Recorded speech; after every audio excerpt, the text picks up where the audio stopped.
Nomor 35. Sebuah pipa yang salah satu ujungnya tertutup dipegang secara vertikal dengan ujung terbuka, menghadap ke bawah, dan dimasukkan perlahan ke dalam air yang ditampung dalam sebuah bejana. Jika dinyatakan bahwa setelah pipa dimasukkan ke dalam air, satu di dalam pipa tidak terdapat air, benar nggak? Nah, dari keempat ini mana yang benar? Tuh. Jadi sebelum pipa dimasukkan ke dalam air, gambarnya seperti ini. Sehingga kita bisa menghitung ya tekanan yang ada di dalam udara, di dalam tabung, dalam pipa ini.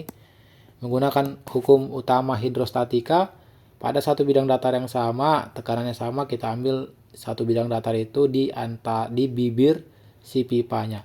Sehingga PA sama dengan PB. Di B itu cair yang ada di atas itu tidak ada ya, yang ada cuma atmosfer, sehingga PB itu adalah PATM. Jadi PA sama dengan PATM. Dimana kan A ini cairan di atas tidak ada, yang ada cuman kolom udara. Jadi bisa dikatakan PA ini adalah P udara di dalam. Sama dengan PATM.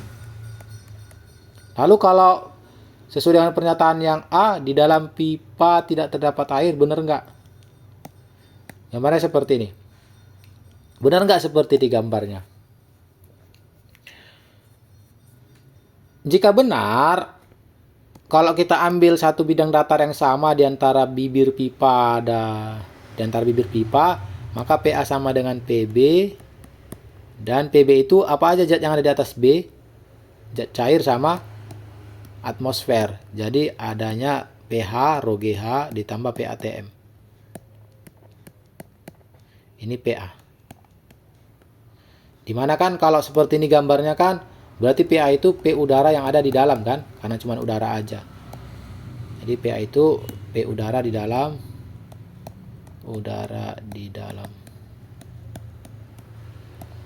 rho GH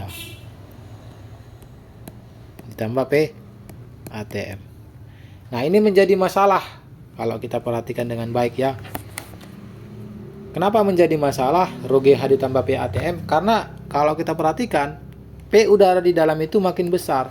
Harusnya P udara di dalam itu konsisten nilainya PATM. Tok. Kok bisa ya? Wong ini panjang kolom udaranya sama kok. Harusnya PATM, P udara di dalam sama loh PATM. Harusnya ini PATM. Tapi membesar dianya.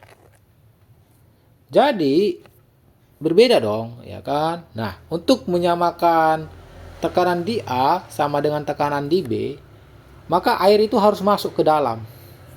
Air harus masuk ke dalam. Air harus masuk ke dalam nih. Dipaksa airnya masuk ke dalam. Beberapa senti. Jadi kenaikan air ke dalam itu tujuannya cuma satu, untuk menyamakan tekanan di A dengan tekanan di B.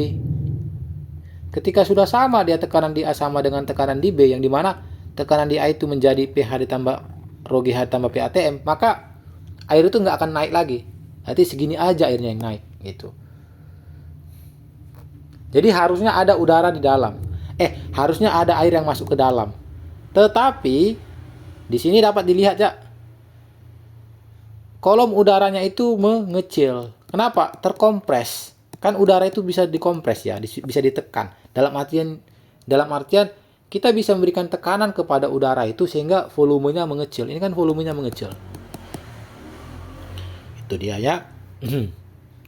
Jadi udara yang ada di dalam ini bukan PATM ya. Kenapa? Karena volumenya mengecil, otomatis udara yang ada di dalam ini akan lebih besar daripada PATM. Kok bisa? Ya, pertama, awal mula kan P udara di dalam kan PATM.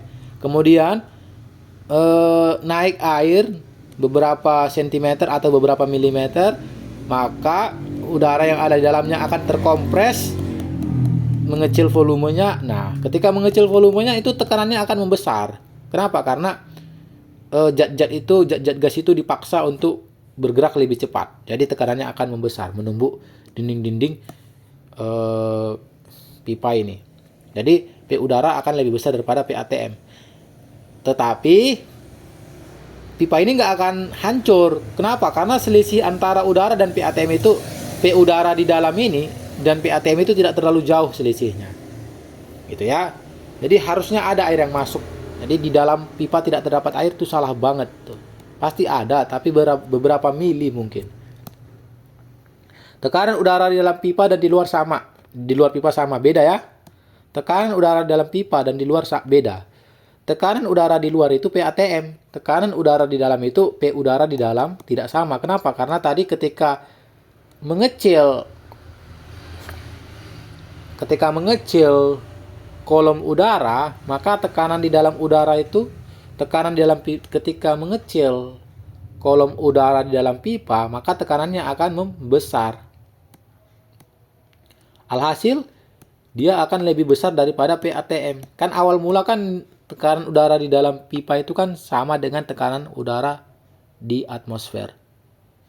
Tapi karena mengecil kolom udaranya, dia membesar tekanannya, yang dimana awal mula dia PATM, berarti lebih besar dong dia daripada PATM. Gitu ya. Jadi yang B, yang benar itu P udara di dalam lebih besar daripada PATM. Tetapi selisih mereka tidak terlalu jauh. Karena kalau terlalu jauh, maka ini akan pecah nih.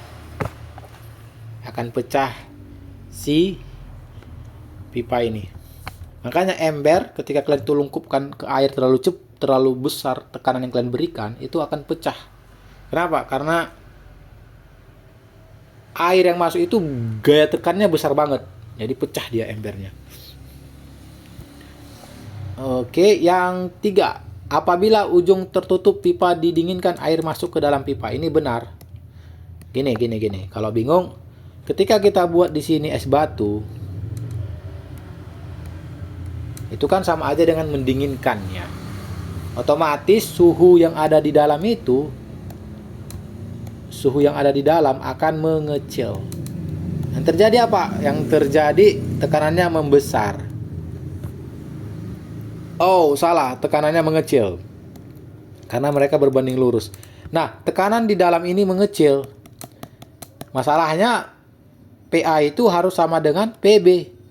PB itu ROGH tambah ATM. Nah, kalau mengecil tekanannya di sini, otomatis kan PA mengecil. Nah, jadi sebagai antisipasi dari itu, akan ada air yang masuk beberapa sentimeter ke atas untuk menyeimbangkan antara PA dan PB. Itu, jadi benar itu. Yang keempat, gaya untuk memasukkan pipa ke dalam air sebanding dengan panjang pipa yang berada di dalam air. Ini benar. Kenapa? Yang keempat ya. Yang keempat,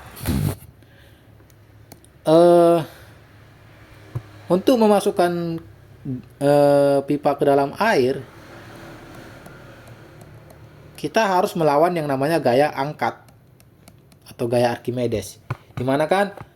Jadi kalau gitu ya gaya tekan kita itu harus setidaknya sama dengan gaya Archimedes lah, biar pipa itu masuk ke dalam air. Dimana ini kan gaya Archimedes itu adalah sebanding dengan, bukan ya, rumusnya itu kan rho cair G dikali volume benda yang tenggelam. Artinya ini sama dengan berat zat cair yang dipindahkan ya. Berat zat cair yang dipindahkan.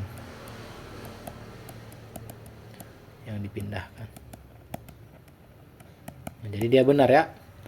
Jadi sebanding dengan panjang pipa yang berada di dalam air. Loh, kok bisa sebanding? Ya karena semakin panjang pipanya,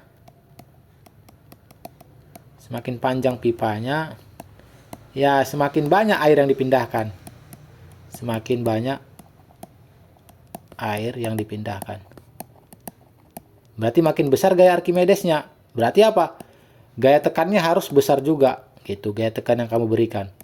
Jadi kalau semakin panjang pipanya, semakin banyak air yang harus dipindahkan. Gaya tekannya semakin besar. Semakin panjang pipa, semakin banyak air yang dipindahkan, maka gaya Archimedesnya semakin besar. Untuk melawan ini kan gaya tekan kamu ya harus semakin besar juga. Jadi dia dikatakan sebanding. Jadi jawabannya 3 dan 4. Tidak ada jawabannya.